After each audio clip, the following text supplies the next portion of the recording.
नमस्कार, मैं हूं नकमा और स्वागत है आपका हम लोग में। भारत में दुनिया का सबसे बड़ा टीकाकरण अभियान शुरू हो चुका है, जिसमें 3 करोड़ फ्रंटलाइन वर्कर्स की वैक्सीनेशन की शुरुआत हो गई है और इसके लिए 2 स्वदेशी वैक्सीन कोवैक्सीन और कोविशील्ड का इस्तेमाल किया जा रहा है। और सबके मन में जो शंकाएं हैं उसे लेकर तमाम डॉक्टर्स ये लोगों को जानकारी दे रहे हैं कि ये वैक्सीन सुरक्षित है। सबसे पहले डॉक्टर्स ने भी वैक्सीन ली है। सबसे पहले आपको दिखाते हैं क्या कहा है डॉक्टर वीके पॉल ने इसके ऊपर। उन्होंने ये जानकारी दी है कि मैंने और एम्स के डॉक्टर रणदीप गुलेरिया ने वैक्सीन ली है और वो भी कोवैक्सीन जो भारत बायोटेक ने बनाई है। वैक्सीन लेने के बाद हमें गर्व का अनुभव हो रहा है कि देश में बनी हुई वैक्सीन हमने ली। अफवाहों पर ध्यान लोग न दें। वैक्सीन को लेकर जो संशय है वो दुर्भाग्यपूर्ण है, ये वीके पॉल ने कहा है। भारत बायोटेक की है कोवैक्सीन, जिसको लेकर सवाल उठाए जा रहे थे कि तीसरे दौर के ट्रायल के पहले कोवैक्सीन को मंजूरी क्यों मिली और पहले दिन 3000 से ज्यादा टीकाकरण केंद्रों पर वैक्सीन दी गई है। इसका खर्च अभी केंद्र सरकार उठा रही है, जो फ्रंटलाइन वर्कर्स की वैक्सीनेशन हो रही है। और वैक्सीन के 2 डोज लोगों को दी जाएगी, जो 28 दिनों के गैप पर दी जाएगी। पहले दिन करीब 2 लाख लोगों को देश के अलग अलग शहरों में वैक्सीन दी गई है। हम आपको तस्वीरें दिखा रहे हैं अलग अलग शहरों की, 10 केंद्रों की, जहां पर वैक्सीनेशन हुआ है। करीब 17,000 से ज़्यादा लोगों का आज टीकाकरण किया गया है। और आज आंध्र प्रदेश में, अरुणाचल प्रदेश, कर्नाटक, केरल, मणिपुर और तमिलनाडु में टीकाकरण हुआ है। 17,072 लोगों को वैक्सीन दी गई है। 2 दिन में 2,24,301 लोगों को वैक्सीन दी गई। इसमें से कुछ लोगों को मामूली शिकायतें देखी गई हैं। कुछ लोगों में सेहत की शिकायत, किसी के गंभीर रूप से बीमार होने की वैसे खबर नहीं है। लेकिन इसके पहले हम आपको बता दें कि जब वैक्सीन ट्रायल हो रहा था उस दौरान कुछ ऐसी खबर आई थी कि वैक्सीन के बाद लोगों की तबीयत बिगड़ी, बल्कि एक शख्स की मौत भी हो गई।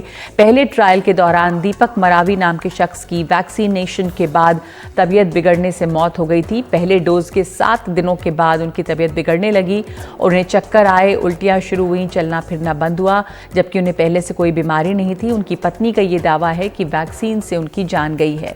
वैक्सीन ट्रायल के बाद दीपक की निगरानी नहीं की गई। तो सबसे बड़ा सवाल यही उठ रहा था कि वैक्सीन ट्रायल में जो लोग शामिल थे उनके प्रति क्या विभाग लापरवाह रहा, क्या उनकी निगरानी ठीक से नहीं हुई। और अब भी ये सवाल लोगों के मन में बना हुआ है। लेकिन इस पर डॉक्टर हर्षवर्धन ने ये बातें कही हैं। उन्होंने कहा है कि बेहद कम लोगों का समूह वैक्सीन की विश्वसनीयता पर सवाल उठा रहा है, अफवाहें उड़ा रहा है। लोगों ने इन अफवाहों को खारिज किया है। बड़ी संख्या में लोग वैक्सीन के लिए आगे आए हैं, ये बड़ी बात है।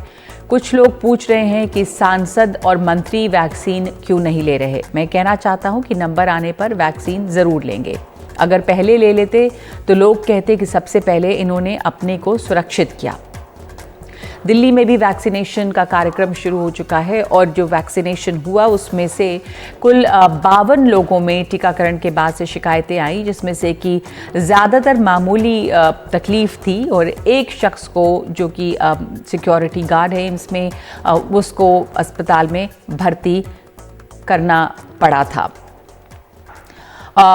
हमारे साथ पहले हम आपको मिलवा दें, हमारे साथ जो तमाम मेहमान मौजूद हैं, मैं आपको उनसे मिलवा देती हूँ।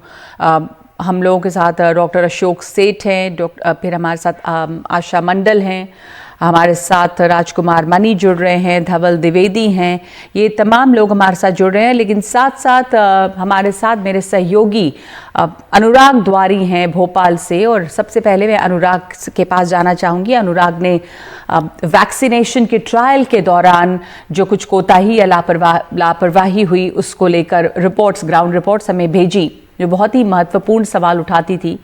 अनुराग, जो आपने स्टोरीज भेजी थी और ख़ास तौर पे जब ट्रायल के दौरान में भोपाल के गैस पीड़ितों को भी इसमें ट्रायल के लिए ले जाया गया था और उनको पूरी तरह से जानकारी भी नहीं दी गई थी, उसमें बहुत सारे ऐसे मामले आए थे जिससे लापरवाही, पूरी तरह जानकारी नहीं होने के सवाल उठ रहे थे। अब जब यहाँ वैक्सीनेशन का कार्यक्रम शुरू हुआ है तो क्या लोगों के मन में अब भी ये संशय है और किस तरह से ये शक दूर किया जा रहा है? देखिए नगमा, दो तीन बातें मैं आपको स्पष्ट कर दूं। जो सबसे पहले, जैसे हमने जो अस्पताल है पीपल्स अस्पताल, जहां पर वैक्सीन का ट्रायल भोपाल में कोवैक्सीन के लिए चल रहा था, उसके आसपास जो गैस पीड़ितों की बस्ती है, उड़िया नगर हो, शंकर नगर हो, टिम्बर मार्केट का इलाका हो, वहां जब हम गए तो बहुत चौंकाने वाली खबरें आई। क्योंकि ग्राउंड पर, जैसे मान लीजिए दीपक नरवरिया का परिवार है, मैं तो केस स्पेसिफिक बात कह रहा हूं। दीपक नरवरिया ने पहला डोज लिया और तब से उनकी तबीयत खराब थी, और मैंने लगातार 3-4 दिन तक फॉलोअप किया, उनको कोई फोन कॉल्स नहीं आए। और भी कई सारे ऐसे लोग थे जहां पूरा एक सिस्टम गया था, एक पूरी कह लीजिए गाड़ियां गई थी, और वहां से लोगों को यह बताया गया कि जो लोगों ने हमें बताया है कि भाई आपको एक ऐसी वैक्सीन दी जाएगी जिसके बाद आपको कोरोना नहीं होगा। उन्हें यह नहीं बताया गया कि उन्हें ट्रायल वैक्सीन दी गई थी। दूसरी बात, जो सबसे बड़ी बात, जब तक हम दीपक मारावी के घर नहीं पहुंचे थे, क्योंकि मुझे मालूम था कि 1-2 लोगों की मौत हुई है और इनके बारे में पूरी डिटेल मेरे पास थी। 5 तारीख को जब टीला जमालपुरा में, हमें सिर्फ पता था कि वार्ड नंबर 14 में कोई शख्स है जो वैक्सीन ट्रायल का प्रतिभागी था। मैं और मेरे कैमरा पर्सन रिजवान लगभग 2-2.5 घंटे घूमने के बाद, वो सकरी गलियां है, इलाका है, वहां उनके घर पहुंचे। उनकी पत्नी जो थी मजदूर है, 3 छोटे बच्चे के दिल में छेद है, बहुत रो रही थी वो, उन्हें पता नहीं था किसके पास जाना है। आप सोचिए, संशय इस बात से होता है कि 21 दिसंबर को उनकी मौत हुई थी। हम ये नहीं कह रहे कि वैक्सीन की वजह से ही मौत हुई थी, लेकिन वो प्रतिभागी थे, ये तो तथ्य है ना।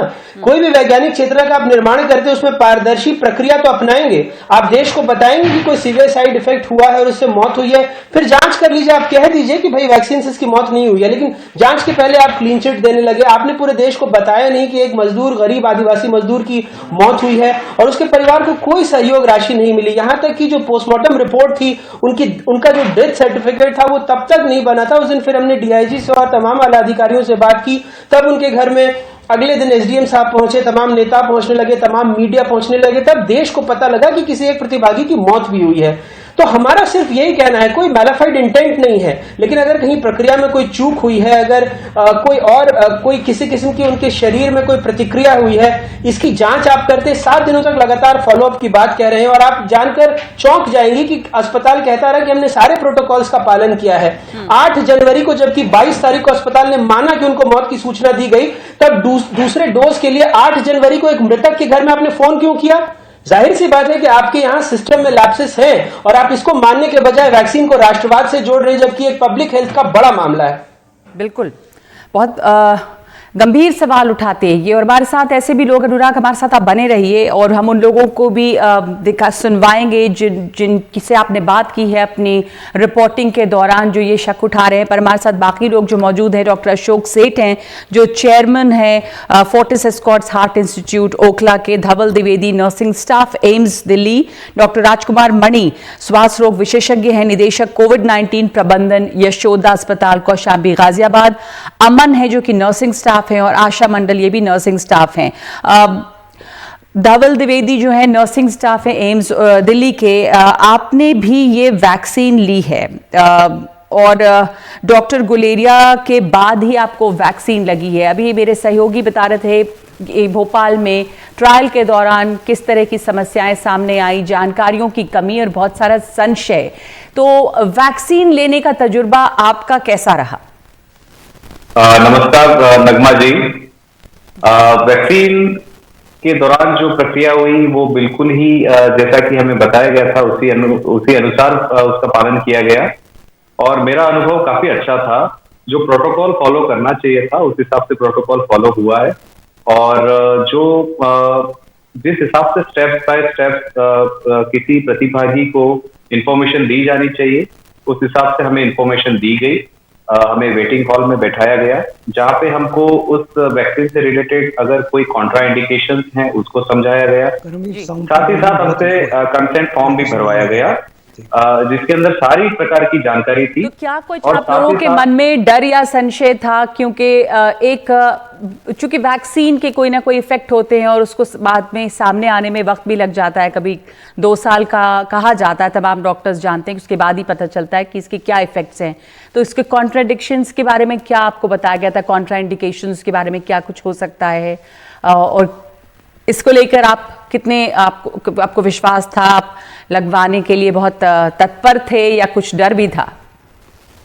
एक स्वास्थ्य कर्मी होने के नाते मैम ये मैं कहना चाहूंगा कि हमें इस चीज का काफी लंबे समय से इंतजार था और मैं उस टाइम अपने आप को गर्व में अपने आप पे गौरवान्वित महसूस कर रहा था कि मैं भी इस एक बड़ी ड्राइव का हिस्सा हूं और अगर कॉन्ट्राइंडिकेशंस की बात करें तो वो किसी भी चीज से हो सकते हैं। मतलब साइड इफेक्ट्स की बात करें तो वो किसी भी चीज से हो सकते हैं कि unless we come in contact with that substance. तो जैसे कि हम बिल्कुल, डॉक्टर अशोक सेठ भी हमारे साथ हैं, चेयरमैन है फोर्टिस एस्कॉर्ट्स हार्ट इंस्टीट्यूट के। डॉक्टर अशोक सेठ, आप वैक्सीन लेने वाले हैं कल और जैसा अभी अभी बता रहे थे धवल द्विवेदी के किसी भी चीज़ का ख़राब असर भी हो सकता है, बहुत सारी दवाएं जो हम लेते हैं उसका भी साइड इफ़ेक्ट्स होता है, पर किस तरह के साइड इफ़ेक्ट्स वैक्सीन से हो सकते हैं जो लोगों को क्योंकि क्या ये फेटल भी हो सकते हैं जैसे हमने एक केस में देखा है मध्य प्रदेश में? सो पहले तो रीएम्फसाइज किया जाए कि अफवाहें न सुने। जो भी बताया गया है कि हम क्रोसिन की या पैरासीटामोल की टैबलेट जो बुखार के लिए लेते हैं उसके भी साइड इफ़ेक्ट्स होते हैं और मैं तो यह कहूँगा कि हम कार चलाते हैं, कार चलाने के भी साइड इफ़ेक्ट्स होते हैं। समझने की बात यह है कि वैक्सीन के साइड इफ़ेक्ट्स माइनर और रेयर होते हैं। देखिए, वैक्सीन का जो कॉमन साइड इफ़ेक्ट है वो है जहाँ पे इंजेक्शन हो वहाँ पे थोड़ी दर्द और बुखार, माइल्ड बुखार होना कुछ लोगों को। ना ये सब माइल्ड साइड इफेक्ट्स है, बट आपने आज सुना होगा कि गवर्नमेंट ने कहा है कि आप किसी तरह का भी साइड इफेक्ट हो, चाहे आपको डायरिया हो जाए, चाहे खांसी हो, चाहे आपके पेट में भी दर्द हो जाए, आप इन्फॉर्म करें। और 8,000 लोगों जो दिल्ली में दी गई है, 51 माइनर साइड इफेक्ट्स जो कि हो सकता है वैक्सीन से रिलेटेड थे भी नहीं, वो रिपोर्ट हुए हैं। तो देखिए कितनी कम फ्रीक्वेंसी है। सिर्फ एक ही ऐसा केस है जो कि एडमिट हुआ। तो जो सीरियस साइड इफेक्ट की बात करते हैं और ये पूरे 1.9 लाख लोगों को लगी है और थियोरेटिकली कोई मेजर साइड इफेक्ट नहीं हुआ, जो सीरियस साइड इफेक्ट है जो कि किसी भी दवा से हो सकता है, कोई भी चीज से हो सकता है, इवन किसी प्रोटीन से भी हो सकता है, इवन अगर हम फिश खाएं और कितने हजारों लोग, लाखों लोग फिश खाते हैं, उससे भी हो सकता है। वो है एनाफाइलैक्सिस। लेकिन क्या ये लाइफ थ्रेटनिंग भी हो सकती है? लोगों को डर है क्या लॉन्ग टर्म इफेक्ट्स भी हो सकता है? सांस फूलना और शॉक हो जाता है, बट उसका 1 लाख लोगों में एक का साइड इफेक्ट होता है। सो इतना रेयर है सीरियस साइड इफेक्ट। तो हमें साइड इफेक्ट्स नहीं, हमें कोविड से डरना चाहिए रादर देन वैक्सीन के साइड इफेक्ट से। और हमें समझना चाहिए कि ये चीजें रेयर होती हैं, वो किसी पदार्थ से भी हो सकती हैं, वो कॉमन आदमी को नॉर्मल तरीके से भी हो सकती है, बगैर वैक्सीनेशन लिए भी ऐसी हो सकती है। पर डॉक्टर मणि, आप वैक्सीन ले चुके हैं और जो अस्पताल, आप जिस अस्पताल से आप निदेशक हैं, कोविड-19 प्रबंधन यशोदा अस्पताल कौशाम्बी गाजियाबाद, यहाँ पे जो तमाम हेल्थ वर्कर्स हैं, जो फ्रंटलाइन वर्कर्स हैं, जिनको वैक्सीनेशन जिनकी होगी पहले, किस तरह की उनको इंफॉर्मेशन, जो कॉमन साइड इफेक्ट्स हैं, क्या हैं वो साइड इफेक्ट्स और क्या उनको जानकारियां दी जा रही हैं, उनको किस तरह तैयार किया गया है? मतलब अवेयरनेस की क्या हो सकता है, वैक्सीन आप लेने जा रहे हैं, कितने दिन आप कितने घंटे वॉच करेंगे, ये तमाम बातें। देखिए, जैसे डॉक्टर अशोक सेठ ने कहा था, एक बैलेंस होनी चाहिए। हमें सिर्फ साइड इफेक्ट्स को नहीं एम्फसाइज करना चाहिए, ये एक बून भी तो है, एक बहुत बड़ा तोहफा है, एक सरिया है, रास्ता है इस बड़े भयंकर पैंडेमिक से निकलने का। सो साइड इफेक्ट्स तो समझाया जाता है हर एक को, जो वैक्सीनी है, local side effects and general side effect, जैसे डॉक्टर सेठ ने बताया। जनरल साइड इफेक्ट्स माइनर होते हैं अधिकांश, जैसे नोजिया हो गया या बॉडी एक्स हो गए, हल्का फीवर हो गया या फटीग हो गया। तो मुझे कुछ नहीं हुआ, मैंने कल वैक्सीन लिया था, पर अधिकांश कुछ नहीं होता। पर कुछ लोगों में, जैसे कुछ 52 लोगों में यहाँ दिल्ली में पाया गया कुछ माइनर साइड इफेक्ट्स, और 2-3 को हॉस्पिटलाइज करना पड़ा, जो अनइवेंटफुल रहा, वो डिस्चार्ज हो पाए। तो व्हाट आई मीन टू से इज, एक हमें बैलेंस चाहिए। देखो, नफा नुकसान अगर देखा जाए तो नफा की ओर पहले फोकस करें, क्योंकि हमें निकलना चाहिए, इस पैंडेमिक से निकलना है। और कोई भी ऐसी मेडिकल इंटरवेंशन, दवाई ऐसी नहीं है जिनकी साइड इफेक्ट संभावना बिल्कुल जीरो हो, वो तो हो ही नहीं सकता। Enough precautions have been taken, जैसे वो फेज 1-2 में साइड इफेक्ट्स प्रोफाइल देखा जाता है जी, वो हमें नहीं मिला। हालांकि कोवैक्सीन का फेज 3 ट्रायल अभी भी चल रहा है, हमें सतर्क रहना, ये बात तो और क्या बताना जरूरी ये भी मैं आपसे भी और डॉक्टर सेठ आपसे भी जानना चाहूंगी कि जो अस्पतालों में जैसे डॉक्टर मणि आपके अस्पताल में और डॉक्टर अशोक सेठ अभी कोविशील्ड दी जा रही है या कोवैक्सीन, क्योंकि डॉक्टर पॉल वीके पॉल ने कहा कि उन्होंने कोवैक्सीन ली है और कोवैक्सीन को लेकर ही कई तरह के सवाल उठ रहे थे कि थर्ड फेज का ट्रायल, आपने अभी बताया कि थर्ड फेज का ट्रायल चल रहा है और यही बात बार बार उठी कि फिर जब ट्रायल अभी चल ही रहा है तो क्या वो लेना सेफ है। तब कहा गया कि रोल आउट किया जा रहा है कोविशील्ड और उसके बाद आएगी कोवैक्सीन, पर अभी जो वैक्सीनेशन चल रही है आप लोगों के वहाँ, वो कौन सी वैक्सीन दी जा रही है? हमें जो एलोकेट हुआ है वो कोविशील्ड था, हमें जो एलोकेट हुआ था वो कोविशील्ड था, तो हमने वो लिया। अगर हमें कोवैक्सीन मिलता तो हम कोवैक्सीन लेते, but there are some riders as per the government, उन्होंने कहा एक क्लिनिकल ट्रायल मोड पे है, सो उस मोड के जो भी फुलफिलमेंट्स हैं वो करने हैं, जैसे इन्फॉर्म कंसेंट लेनी चाहिए और हमें थोड़ा और सावधानी बरतना है जब तक ये कंप्लीट नहीं हो जाता है, पर हमें लेना जरूर चाहिए जो भी हमारे लिए एलोकेटेड है। जी जी मैं भी इसका जवाब देना चाहूंगा। हाँ बोलिए। इम्पॉर्टेंट बात है क्योंकि ये क्वेश्चंस काफ़ी रेज हुए हैं। इम्पॉर्टेंट बात समझने की ये है कि यस, हमें कल जो वैक्सीन हमारे पास आई थी कोविशील्ड है थी। अब कल मुझे वैक्सीन लेनी है, मुझे नहीं पता वो कोविशील्ड होगी कोवैक्सीन होगी, और क्लियरली आपके चैनल के जरिए मैं ये भी कह देना चाहता हूँ कि मुझे नहीं फ़र्क पड़ता, जो वैक्सीन अलोकेट होगी मैं उसको बड़े अच्छी तरह से कॉन्फिडेंस से ले लूँगा। क्यों कह रहा हूँ ये बात, और ये भी बात समझने की है बिकॉज क्वेश्चंस रेज हुए, ये स्वाभाविक है, क्वेश्चंस रेज होना स्वाभाविक है। आपने देखा ही था कि कुछ डॉक्टर्स ने भी ये रेज किए हैं कि फेज 3 ट्रायल्स नहीं हुए हैं। नॉर्मल, अगर हम नॉर्मल सर्कमस्टांसेस में होते तो हम कहते हैं फेज 3 ही नहीं, हमें तो 5 साल का डेटा चाहिए सेफ्टी का, तब कहीं जाके वैक्सीन अप्रूव होती है। बिल्कुल। बट वी मस्ट अंडरस्टैंड कि ये नॉर्मल सर्कमस्टांसेस नहीं है। अगर उनमें से 2 वैक्सीन जो हैं और उनकी safety by the way assess की गई है और 23,000 लोगों में सेफ्टी असेस की गई है, हमें पता है कि ये क्वालिटी सही है, हिंदुस्तान में बेस्ट वैक्सीन मिलती हैं वर्ल्ड में, और फाइनली अगर वो एंटीबॉडीज प्रोड्यूस करती हैं जिसका डेटा वैसे ही 2-4 हफ्तों में आ जाएगा एफिकेसी का, तो क्या ये सही है कि जिस देश में हजारों और लाखों लोगों की मौत हो सकती है और ये अपना बुरा चेहरा कभी भी कोविड फिर से उठा सकता है, अभी तो आप सोचते हो पिछले 3-4 हफ्तों में हम थोड़े बेटर हुए हैं, कभी भी उठा सकता है, तो क्या हम हर दिन इसी में वेस्ट करें कि शायद हमें 2-4 हफ्ते और मिल जाएं? कई लोगों की डेथ्स हो सकती हैं। तो ये सेफ्टी ये गवर्नमेंट ने नहीं किया, by the way expert committee of scientist and doctors ने इसको अप्रूव किया है, सेफ्टी का पूरा ध्यान रखते हुए, अपने देश की सेफ्टी का पूरा ध्यान रखते हुए, क्वालिटी का पूरा ध्यान रखते हुए, and actually studied the fact कि ये वैक्सीन एफिकेशियस हैं, इसीलिए दी जाएंगी, चाहे वो फेज 3 थ्योरेटिकल डेटा आपको 2-4 हफ्ते में आ जाए, आपके सामने होगा। ठीक है, हमारे साथ नर्सिंग स्टाफ अमन है और हमारे साथ आशा मंडल हैं, दोनों नर्सिंग स्टाफ हैं। छोटा सा ब्रेक ले रही हूँ। अमन और आशा, आपके पास आऊंगी। आपने भी अपनी वैक्सीन ली है, टीकाकरण हुआ है, और आपका तजुर्बा कैसा रहा इस ब्रेक के बाद?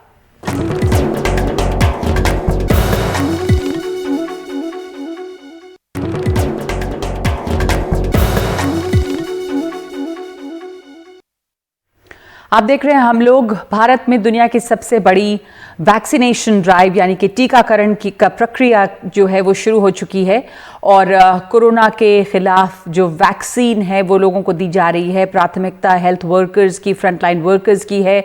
हमारे साथ इस वक्त 2 फ्रंटलाइन वर्कर्स हैं जो कि हेल्थ वर्कर्स हैं, अमन और आशा, और इन दोनों ने वैक्सीन ली है। अब वैक्सीनेशन शुरू हो गई है, उसमें लोगों को समझाया जा रहा है कि वैक्सीनेशन से किस तरह का फ़ायदा है, वैक्सीन से घबराना नहीं चाहिए, इसके साइड इफ़ेक्ट्स जो हैं वो क्या हो सकते हैं। आप दोनों हेल्थ वर्कर्स हैं। अमन, आप बताइए कि आपका एक्सपीरियंस कैसा रहा, आपको किस तरह की जानकारी थी पहले, और अब आप लोगों का काम है कि आप आगे भी लोगों को बताइए जो वैक्सीनेशन के लिए आते हैं, तो किस तरह का संशय रहा आपके मन में, और कैसा, एक तो ये भी होता है कि जब वैक्सीनेशन हो रही है, इतने बड़े स्केल पर ये वैक्सीनेशन ड्राइव है, तो ये कितनी प्रक्रिया जो है कितनी आसानी से हो रही है? आप लोगों को मतलब वेट करना पड़ रहा है, देर हो रही है, क्या है, कैसे चल रहा है ये जो पूरी प्रक्रिया है, वो किस तरह से चल रही है? आपने तो टीका ले लिया है, अब बताइए इसके बारे में। जी मैंने ले लिया है और कल लिया था मैंने टीका, और उसके बाद रात को हल्का सा फीवर आया था और अभी दर्द है हल्का, बाकी फीवर नहीं है मुझे। और मैं ये सजेस्ट करूँगी कि बाकी लोगों को भी लेना चाहिए जी। अफवाह पे ध्यान ना दे, और जो ये वैक्सीन है ये बिल्कुल सेफ़ है और लगाना चाहिए सबको। आप नर्सिंग स्टाफ हैं जहाँ पे आप हैं, किस तरह से ये प्रक्रिया चल रही है? आसान मतलब स्मूथली काम हो रहा है, इसमें परेशानी आ रही है? क्योंकि एक बड़े पैमाने पर ये वैक्सीनेशन टीकाकरण की प्रक्रिया चल रही है। जी यहाँ पे बिल्कुल स्मूथली काम चल रहा है, कोई दिक्कत नहीं है, और सब आगे बढ़ चढ़ के सारे हेल्थ वर्कर लगवा रहे हैं, किसी को कोई दिक्कत तो हुई नहीं है। मतलब हल्का फुल्का हाथ में दर्द है, जिस चीज़ के लिए हमें पहले ही बता दिया गया था जी। काउंसलिंग के दौरान। अमन, आप सुन सकते हैं मुझे? आप लोग नर्सिंग स्टाफ हैं, आप लगातार कोरोना के दौरान आगे रहे, फ्रंटलाइन वर्कर जिनको कोरोना योद्धा कहा जा रहा है, कहा गया, और आप वाकई कोरोना योद्धा हैं क्योंकि तब तमाम लोग अपने अपने घरों में थे, आप तमाम लोग आगे आकर अपने काम पर लगे हुए थे। तो आप लोगों को ख़ास तौर पर एक असुरक्षा महसूस होती होगी और इंतज़ार होगा वैक्सीन का बहुत, और टीकाकरण जब अब शुरू हो गया है तो आप चाह रहे होंगे कि जल्दी से जल्दी टीका हमें मिले ताकि हम सुरक्षित महसूस करें। वैसे जो तमाम जो कोरोना योद्धा हैं, ख़ास करके आशा जी, आप बताएंगी कि इस पूरे दौरान आप लोगों का तजुर्बा किस तरह का रहा था? लोग लगातार बाहर हैं, काम करते रहे, वैक्सीन का सबसे ज़्यादा इंतज़ार आप लोगों को ही रहा होगा। जी मैम, हमें इंतज़ार रहा है क्योंकि हमने बहुत बुरा वक्त देखा है, और एक वक्त ऐसा था कि हम बहुत डरे हुए थे कि कैसे हैंडल करें सिचुएशन को, मगर पेशेंटों के साथ रहते हुए हमने सब चीज़ों को संभाला है, और धीरे धीरे हर एक चीज़ आसान होती गई हमारे लिए, और अब हमें बहुत ज़्यादा इंतज़ार था वैक्सीन का, तो इसीलिए हमने लगवाई है वैक्सीन। और इसके लिए कोई मतलब अफवाह है जो भी है, कोई दिक्कत की बात नहीं है, अफवाह पे ध्यान नहीं देना चाहिए। ट्रायल फेज के दौरान बहुत ज़्यादा जानकारी बहुत लोगों को नहीं दी गई, जिन लोगों को ये इस अभियान में शामिल किया गया। हम आपको कुछ लोगों की बात सुनवाते हैं, जिन लोगों का कहना है कि जब उन्हें ले जाया गया तो उन्हें जानकारी नहीं थी। पहले हम आपको दिखाते हैं, हमारे साथ अनुराग भी जुड़े हुए हैं। ये तमाम लोग जो हैं वो भोपाल के हैं जिनसे अनुराग ने बात की थी, सुनिए। जब से आए तो ये आपने 19 तारीख को लगवाया है। हाँ, तो ये सारे पेज पन्ने खाली हैं, तो किसी दिन वहाँ से किसी डॉक्टर वगैरह का फोन आया था क्या आप लोगों के पास? अभी तक नहीं आया। नहीं आया। बुलाया है उधर ही, मतलब उधर ही बुलाया है, पर बीच में किसी ने पूछने के लिए कि तबीयत बिगड़ी या नहीं बिगड़ी ऐसा कोई फोन नहीं आया? नहीं आया। कोई कंसेंट फॉर्म भी नहीं दिया आप लोगों को? अच्छा, वहाँ पे कुछ आपको साइन करके अंगूठा लगा के जिसमें आपने लगाया था वो दिया आपको रसीद? नहीं दाई बच्चे ही कंसेंट फॉर्म कुछ नहीं दिया? नहीं। ये और इसमें भी हर पन्ना खाली है, कहीं बुखार आया, ये आया, वो सब लिखा? हाँ, तो कह रही थी लिख लेना, हम लिख तो नहीं आता, हमने नहीं लिखना नहीं आता आपको, तो कैसे लिखें? क्या बोल के ले गए थे आप लोग को टीका लगाने? वो बोला था कि लाई आपको बीमारी नहीं होगी ये कोरोना की, और सुरक्षित रहेंगे आप, बस ये बोला था। ये बोला था कि ये प्रयोग वाला टीका है, इसको लगाने का नुकसान भी हो सकता है? नहीं बोला। नहीं बोला? नहीं बोला। यही प्रयोग किया था कि वहाँ पर जाके बस खून चेक हो रहा है और कहने लगा कि वहाँ जाके 750 रुपये मिल जाएंगे बस। मगर जब से आया टीका लगा के तो तबीयत ख़राब है, जब से उल्टी और खांसी, सर्दी और भूख नहीं लग रही है सर।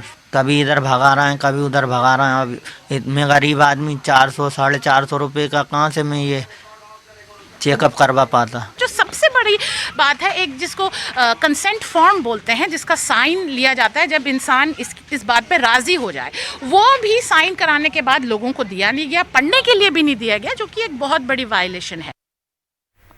अनुराग हमारे साथ हैं इस वक्त मौजूद। अनुराग, ये तमाम लोग जो भोपाल गैस पीड़ित हैं और इन लोगों को भी ये जो है वो ट्रायल के दौरान इन्हें ले जाया गया था और उसके बाद बहुत पूछताछ नहीं की गई कि इनका क्या हाल है। तो इनमें से तमाम लोग अब ठीक ठाक हैं क्या हाल है इनका? और अब जब असल में टीकाकरण शुरू हुआ है तो किस तरह वहाँ पे चल रहा है, ये क्या लोगों के मन में है टीकाकरण को लेकर? किस तरह लोगों को आश्वस्त किया गया है कि डर और संशय नहीं रहे? क्योंकि ये सब तस्वीरें भी सामने नजर आई थी पहले। देखिए नगमा, बार बार मैंने ये बात सुनी है और कई सारे देश में नेता और बड़े अधिकारी कहते रहे हैं, डॉक्टर्स कहते रहे हैं, बहुत दक्ष डॉक्टर्स है, पढ़े लिखे डॉक्टर हैं, हम तो इतने दक्ष नहीं है। लेकिन कोरोना से मैं जूझा हूं, मेरा पूरा परिवार संक्रमित हुआ है, मैंने अपने अपनों को इस बीमारी में दुनिया से जाते देखा है। आज ही मेरे बहुत प्रिय दोस्त जिनके पिता मेरे लिए पिता तुल्य हैं, उनकी कोरोना से मौत हुई है। मैं आज भी जूझ रहा हूं, मेरे 25% से ज्यादा फेफड़े संक्रमित हुए थे। तो लापरवाही, और जो आपने देखा कि दुनिया महानगरों से ज्यादा भी है इस देश में। भोपाल में देखिए आप क्या हालत हो रही है। हमने वैक्सीन पर कभी सवाल नहीं उठाए, हमने प्रक्रिया पर उठाए। और जो डॉक्टर साहब, आदरणीय डॉक्टर साहब हमारे पैनल में बैठे हैं, अगर इन लोगों की बात सुनेंगे तो आपको नहीं लगता है कि एक शक शुबा है कि आखिर क्यों नहीं इन्फॉर्म्ड कंसेंट की सहमति पत्र की प्रतियां इनको दी गई। मध्य प्रदेश वो राज्य है देश का जो पहले से बदनाम है। 2010 में यहां पर कई लोगों की मौत ड्रग ट्रायल में हो चुकी थी, अकेले इंदौर में दर्जनों लोगों की मौत हुई है। और 2019 तक प्रतिबंधित रहा है इस राज्य में ड्रग ट्रायल, सुप्रीम कोर्ट में केस तक चला है। तो हवा हवा में कोई बात नहीं हो रही है, प्रक्रिया पर सवाल उठाए जा रहे हैं। जैसे आपने इन लोगों को सुना, इनको इन्फॉर्म्ड कंसेंट की प्रतियां नहीं दी गई, बहुत सारे लोगों को बताया नहीं गया, बहुत सारे लोगों के साथ फॉलो अप्स नहीं हुए, एक प्रतिभागी की मौत हुई है। और जिस शख्स ने रिपोर्टिंग की है और जो ये बात सामने लेकर आया है वो खुद कोरोना पीड़ित रहा है, वो खुद जानता है कि कितनी जल्दी ये अगर वैक्सीन बाजार में आए तो हमको फायदा होगा।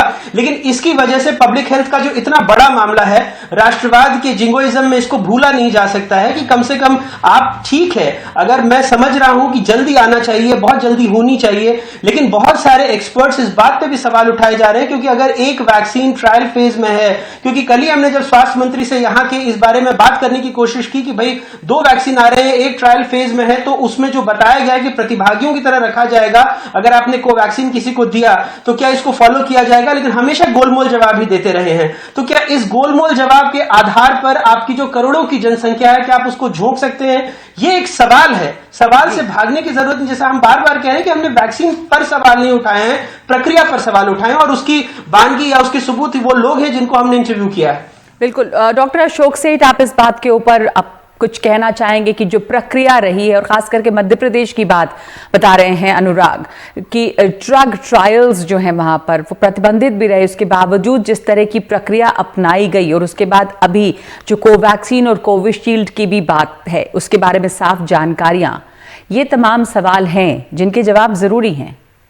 तो उसको नेशनलिज्म से जोड़ा नहीं जा सकता ये कहकर कि हमने कोवैक्सीन ली, हमें गर्व महसूस हो रहा है। जी, जो आप कह रहे हैं बहुत इंपॉर्टेंट बात है। इनफैक्ट साइंस को कभी बिछड़ना नहीं चाहिए, साइंस सुप्रीम रहनी चाहिए, एविडेंस सुप्रीम रहना चाहिए, और उसके लिए इन्फॉर्म्ड कंसेंट बहुत ही इंपॉर्टेंट एक प्रक्रिया है। अब इस केसेस के ऊपर नहीं कमेंट कर सकता, बट ये जरूर कमेंट कर सकता हूं कि वेरी इंपॉर्टेंट पार्ट होता है इन्फॉर्म्ड कंसेंट। किस तरह फॉलो अप होता है, किस तरह रिजल्ट्स निकलते हैं, बहुत इंपॉर्टेंट पार्ट होता है। और यही हमारे ड्रग कंट्रोल ऑफ इंडिया का कर्तव्य है और हमारी एक्सपर्ट कमेटी का कर्तव्य है कि जो एविडेंस सामने आता है, अगर आपने कुछ एविडेंस प्रोड्यूस किया है तो उसको भी एक्चुअली उसको इन्वेस्टिगेट करें, उसको पूरी तरह से इन्वेस्टिगेट करें। देखिए, ट्रांसपेरेंसी आफ्टर ऑल ये वॉलंटरी ड्राइव है, और बहुत इंपॉर्टेंट है इस वॉलंटरी ड्राइव में कि हर एक का confidence, not just science, researchers, हमारे एक्सपर्ट्स और ड्रग कंट्रोल ऑफ इंडिया पे पूरा रहे, और उसके लिए ट्रांसपेरेंसी सबसे इंपॉर्टेंट होगी। मैं सिर्फ यही बात करना चाहता हूं कि प्रक्रिया बहुत ही इंपॉर्टेंट है, हर साइंटिस्ट के लिए इंपॉर्टेंट है। और फाइनली हमें ये नहीं सोचना चाहिए कि फेज 3 रिजल्ट्स आते या नहीं आते, हमें प्रक्रिया पे जरूर ध्यान देना चाहिए। ये हर साइंटिस्ट कहेगा, मैंने भी ट्रायल्स किए हुए हैं, मैंने भी अभी तक कुछ सेमिनल ट्रायल्स कर रहा हूं, और उसके लिए सबसे इंपॉर्टेंट है कि किस तरह पेशेंट समझता है। एक और कहना चाहता हूं कि ये ऑब्वियसली क्वेश्चंस रेज हो रहे हैं कोविशील्ड और कोवैक्सीन की प्रक्रिया को लेके, बट एक और बात है कि एटलीस्ट अभी जो पेशेंट्स को कोवैक्सीन मिल रही है वो तो clearly as a trial basis एक कंसेंट फॉर्म, जो कि हमने भी देखा है, उसके बेसिस पे मिल रही हैं। अगर कोई इसको कोवैक्सीन को लेता है तो उसको पता है कि वो एक सिंगल आर्म स्टडी में जा रहा है, और मैं कहता हूं क्यों ना मैं भी अगर कोवैक्सीन लेना चाहूं मुझे लेना चाहिए, क्योंकि मैं भी एक सिंगल आर्म स्टडी में जाना चाहूंगा। आफ्टर ऑल इसी की वजह से तो लाखों लोगों को फायदा होगा, बेनिफिट होगा। अगर हम अभी कोविशील्ड या किसी और वैक्सीन की भी बात करते तो किसी ट्रायल्स में गई थी, कुछ लोग सामने आए थे जिन्होंने कहा था कि हमें दीजिए, हम इस ट्रायल में एनरोल होंगे सो दैट पूरा मैनकाइंड बेनिफिट करे। हमारे सवाल है कि जो ट्रायल में इन्वॉल्व होना चाह रहे हैं स्वेच्छा से, वो इन्फॉर्म्ड जानकारियां बहुत जरूरी हैं। ऐसा नहीं कि लोगों को जानकारी नहीं रहे इस बारे में। एक सवाल ये भी है कि ये वॉलंटरी ड्राइव है, जो हेल्थ वर्कर्स हैं उनके लिए भी ये वॉलंटरी है, तो क्या किसी लोगों के मन में झिझक भी है? एक ब्रेक ले रही हूं इस वक्त। धवल द्विवेदी भी हमारे साथ मौजूद हैं, ब्रेक के बाद चर्चा करेंगे। शुक्रिया आपका अनुराग। ब्रेक के बाद लौटते हैं हम।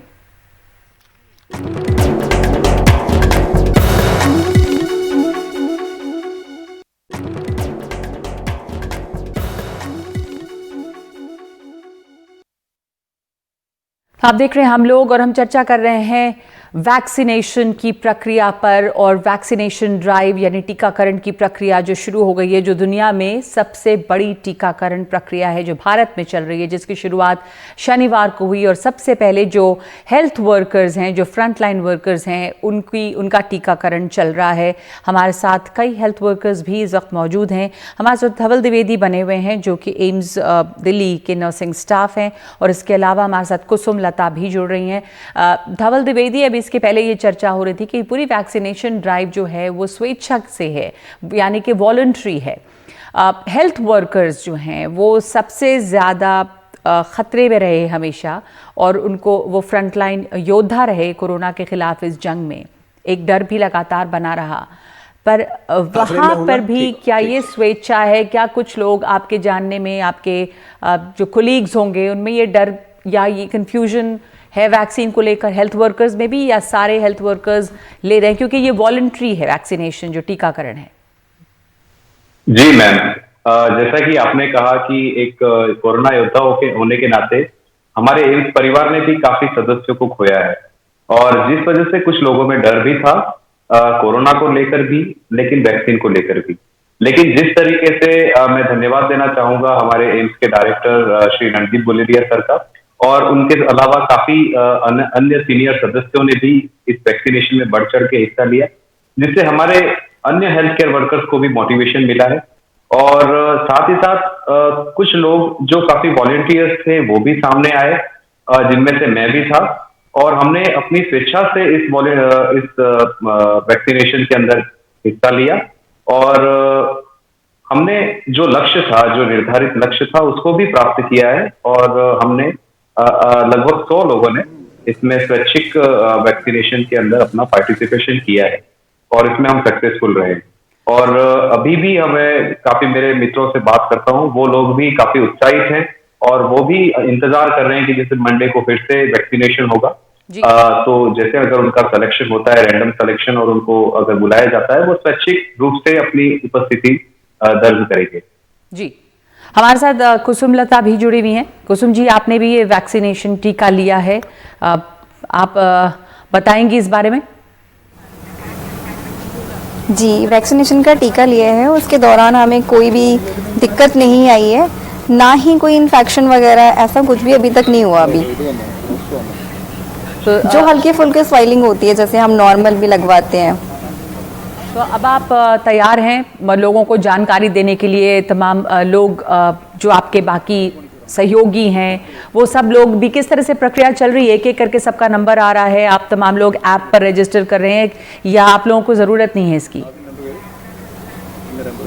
जी बिल्कुल तैयार हैं, और हम चाहते हैं कि सभी को लगे, और सभी को लगना चाहिए, सभी रेडी हों इस चीज़ के लिए, लगवाने के लिए। और हमारे ग्रुप में भी हैं जो लोग हमें देखकर अब कह रहे हैं कि हम भी वैक्सीन लगवाएंगे।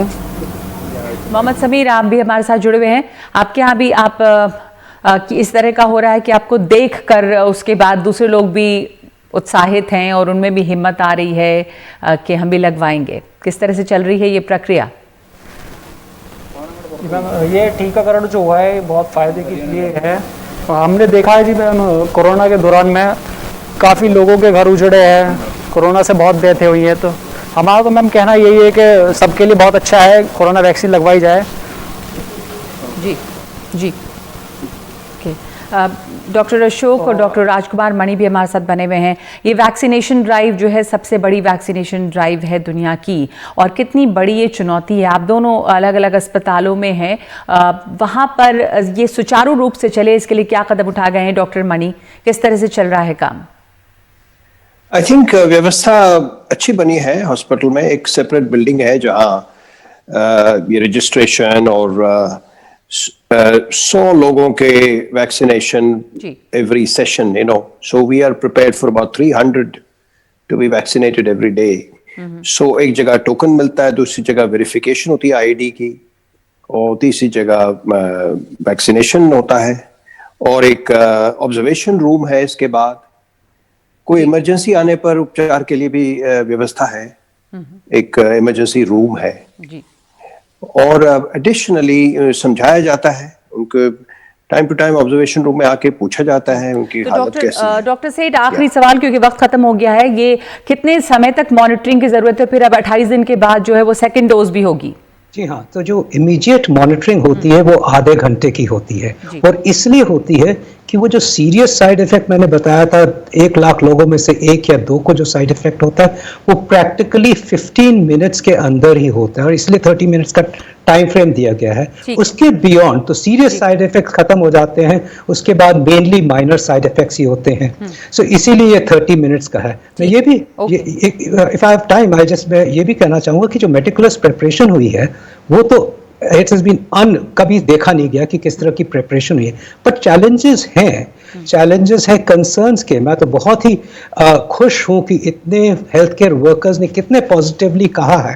There is still a concern amongst health care workers, perhaps जो 20% लोग नहीं आए वो पहले दिन उनका माइंड में कंसर्न था कि पहले दूसरों को लग जाए फिर हमारा देखें, हमारा नाम तो पहले दिन ही आ गया था, बट सेकंड डे आए या 4th डे आए। तो इन तमाम लोगों को सुनने के बाद अब उन लोगों की हिम्मत जो है वो बढ़ेगी। आई एम श्योर कि वो कल ज्यादा लोग आएंगे, परसों और ज्यादा लोग आएंगे, और ये पूरे देश की ये वे पड़ेगी, और मिस इन्फॉर्मेशन को हटाना हमारा कर्तव्य होना चाहिए। बहुत बहुत धन्यवाद आप तमाम लोगों का इसमें शामिल होने के लिए, शुक्रिया।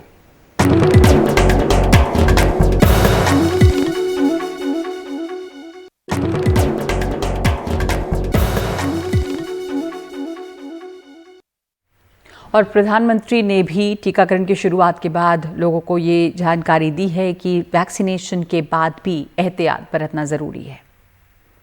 टीका लगते ही आप असावधानी बरतने लगे, मास्क निकाल कर रख दें, 2 गज की दूरी भूल जाएं, ये सब मत करिएगा। मैं प्रार्थना करता हूं, मत करिएगा।